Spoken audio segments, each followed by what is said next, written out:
시청자 여러분 안녕하십니까? 뉴스 데일리 베스트 민앵커입니다. 추석 연휴가 시작이 됐습니다. 여러분 아시다시피 한가위라고 불리는 추석은 한 해 농사를 끝내고 오곡을 수확하는 시기에 가장 풍성한 우리 민족의 고유의 명절이죠.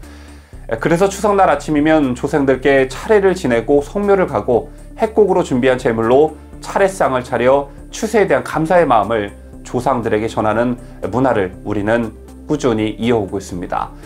자, 그런데 올해는 좀 상황이 다를 것 같습니다. 분위기가 예년과 사뭇 다른데 무한폐렴으로 인해 일상이 달라진 것처럼 명절을 지내는 국민들의 모습도 달라질 것으로 보여집니다. 오랫동안 떨어졌던 가족 친지들을 만나 안부를 묻고 정담을 나누는 게 명절의 가장 큰 미덕이지만 1년에 몇 번 안 되는 이런 소소한 행복조차 누릴 권리마저도 빼앗기고 말았습니다.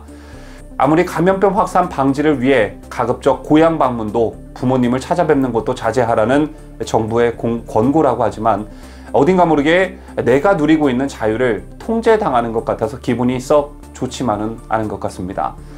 이렇게 국가로부터 감염병 확산 방지를 이유로 개인의 자유를 통제당하고 있는 우리 국민들, 정부의 추석 이동 자제 권고가 내려지자 제주도를 비롯한 전국의 유명 관광지들의 숙박시설 예약이 거의 꽉 찼다고 하죠.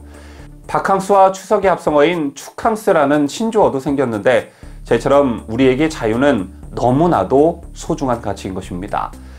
헌정사상 초유의 대통령 탄핵 정국 당시 여러분께서 지금 보고 계시는 뉴스 데일리 베스트 채널이 만들어졌으니까 이제 한두 달 후면 꼭 4년이 됩니다. 지난 4년 동안 정말 많은 일들이 있었는데요. 그간 이 채널을 통해 여러분들과 소통하면서 많은 가치를 공유하고 또 셀 수 없을 만큼의 뉴스를 전달해 드렸지만 그 중에서도 가장 중요한 가치를 꼽으라면 아마도 자유가 아닐까 싶습니다. 또 여러분들께서 가장 우려하시는 게 자유 대한민국이라는 이 6글자 선두에 있는 자유라는 이 2글자가 사라지게 되는 것을 우려하고 또 걱정하고 계실 겁니다. 자유 대한민국이라는 말이 보기에 따라 또 들리기에 따라 굉장히 추상적으로 받아들여질 것입니다. 그 이유는 여러분들께서 너무도 당연하게 생각해왔던 기본 중에 기본에 해당하는 가치였기 때문이죠. 즉 공기와도 같은 것이었습니다. 그런데 문재인 정부 들어 이 공기와도 같은 자유라는 가치가 위협을 받게 됩니다. 먼저 우리 아이들이 배우는 교과서마저 자유라는 표현을 삭제하려 했죠. 교육부와 한국교육과정평가원이 2018년 발표한 새 중고교 역사교과서 지필기준 최종안에서 대한민국은 한반도의 유일한 합법정부라는 표현이 빠지고 자유민주주의는 그냥 민주주의로 바뀌었습니다. 일각에서는 민주주의는 자유와 평등이라는 이념을 추구하고 민주주의 속에 자유가 포함되어 있으니까 굳이 자유민주주의라고 할 필요가 있겠느냐라고 반박합니다. 네, 물론 문구만 보면 그렇습니다만 하지만 그 용어가 사용된 맥락을 보면 전혀 그렇지 않다는 것을 금방 알 수가 있는데 북한은 스스로 인민민주주의라고 말을 하고 있습니다. 그런데 그들의 민주주의는 우리가 추구하는 진정한 민주주의와는 엄연히 다르죠. 북한의 인민민주주의와 구별하기 위해 우리는 헌법에 자유민주주의라는 말을 쓰게 된 것입니다. 헌법 제4조는 우리가 통일을 하더라도 자유민주적 기본질서에 입각한 통일을 해야 한다고 명백히 규정하고 있습니다. 그런데 교과서와 헌법 등등에서 자유라는 말을 조금씩 삭제해 나간다면 자유민주적 기본질서에 입각한 통일을 할 근거 자체가 사라지게 되는 것입니다. 여기까지 들으시고 너무 과장 해석하는 게 아니냐고 하시는 분들이 계실 테지만 절대 아닙니다. 자유를 삭제하려는 움직임은 문재인 정부 들어 꾸준히 있어 왔습니다. 지난 2018년엔 더불어민주당이 현행 헌법에 나와 있는 자유민주적 기본질서에서 자유 문구를 삭제한 개헌안을 발표했습니다. 논란이 일자 4시간 뒤에 실수를 하면서 자유 문구를 다시 넣긴 했는데 이게 과연 실수였을까요? 아니면 여론 떠보기였을까요?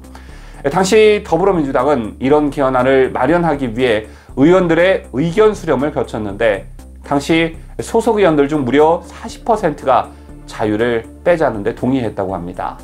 그리고 지난 총선에서 더불어민주당이 압승을 거둔 뒤 이런 움직임들은 노골적으로 표출되기 시작하는데 자유민주주의와 자유시장 경제라는 헌법적 가치에 입각한 법을 무시하거나 때로는 노골적으로 거스르는 사례가 너무도 빈번하게 발생하고 있습니다.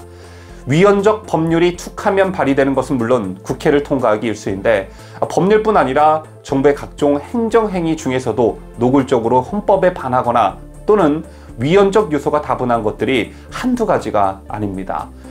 이러한 것들을 가만히 눈여겨보면요, 국가가 지나치게 개인의 자유를 침해하고 규제하려고 한다는 기본 속성을 띠고 있는데 멀리 갈 것도 없이 최근 논란이 되고 있는 부동산 관련 법령이 바로 그것입니다.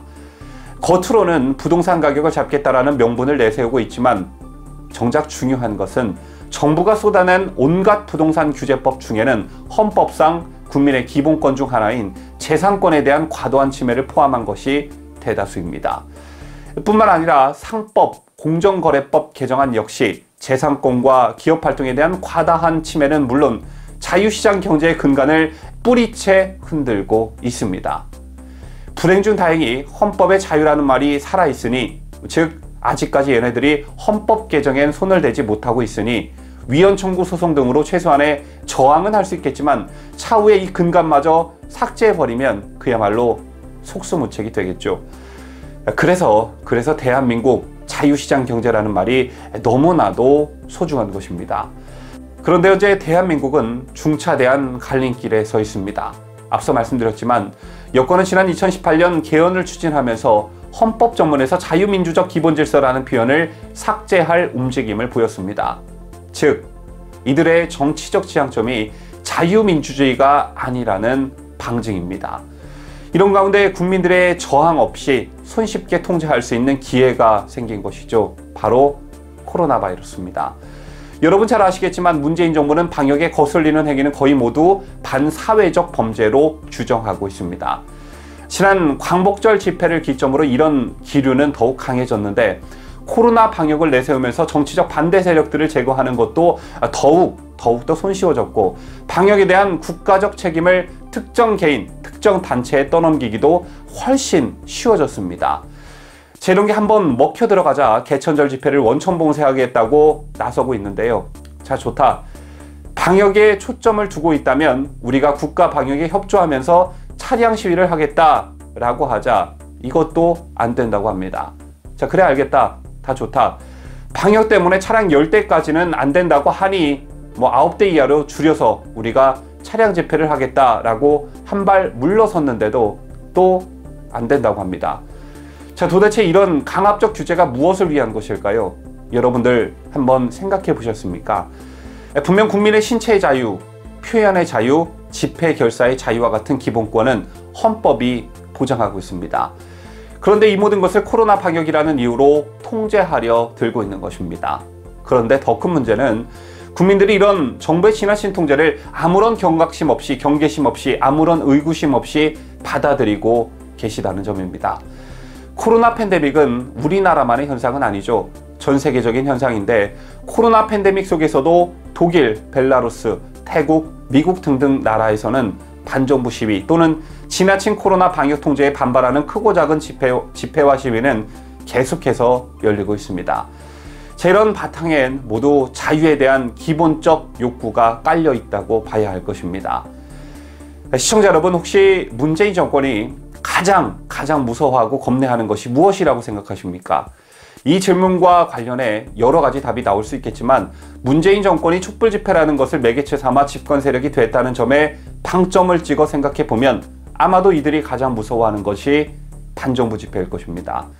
문재인 정권 들어서도 크고 작은 집회가 열렸지만 가장 큰 집회는 아마 작년 조국 사태 때 열렸던 개천절 집회였을 텐데요.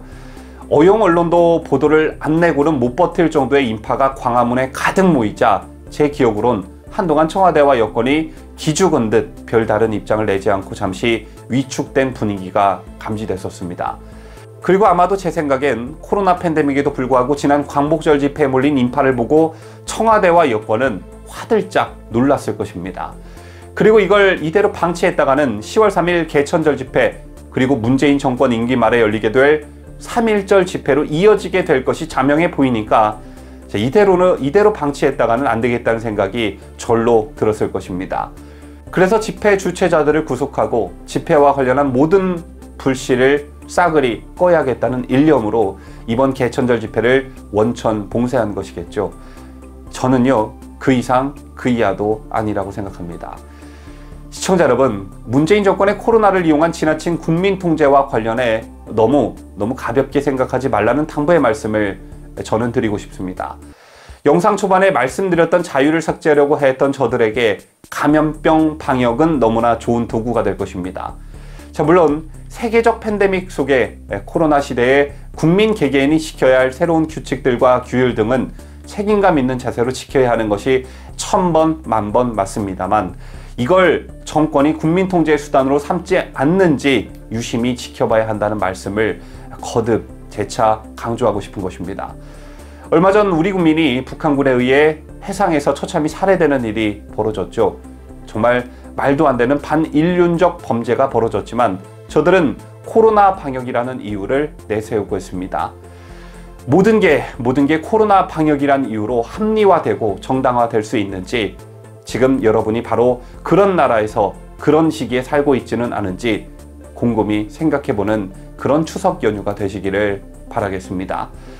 다소 이동의 자유마저 빼앗긴 추석 연휴가 되겠지만 우리 데일리베스트 구독자 여러분 모두 풍성한 추석 연휴 맞으시길 바라겠습니다. 지금까지 저는 뉴스 데일리베스트 민앵커였습니다.